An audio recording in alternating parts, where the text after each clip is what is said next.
Ce n'est pas une ferme éolienne classique. Sa construction dans l'estuaire de la baie de Hangzhou est difficile. Il y a des vents puissants et de grandes vagues durant toute l'année. Et la base peut atteindre 50 mètres en dessous du niveau de la mer. C'est comme insérer un tuyau d'acier de 100 mètres sur un morceau de tofu. La construction a été un très grand défi. Désormais, ces turbines sont raccordées au réseau électrique. Chacune de ces turbines derrière moi est connectée au réseau électrique.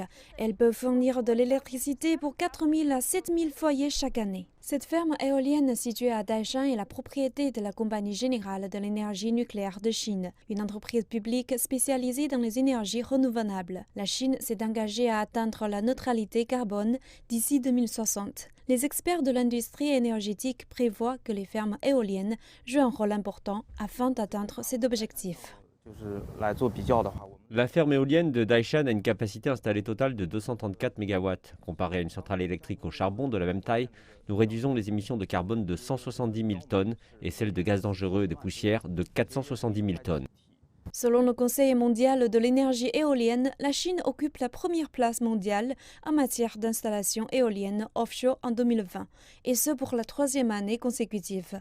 Les coûts élevés et les conditions météorologiques instables constituent des défis pour les fermes éoliennes, mais les experts indiquent que la poussée de la Chine dans le domaine de l'énergie éolienne prouve qu'elle est sérieuse dans sa volonté de réduire les émissions de carbone et de devenir neutre en carbone dans les 4 prochaines décennies.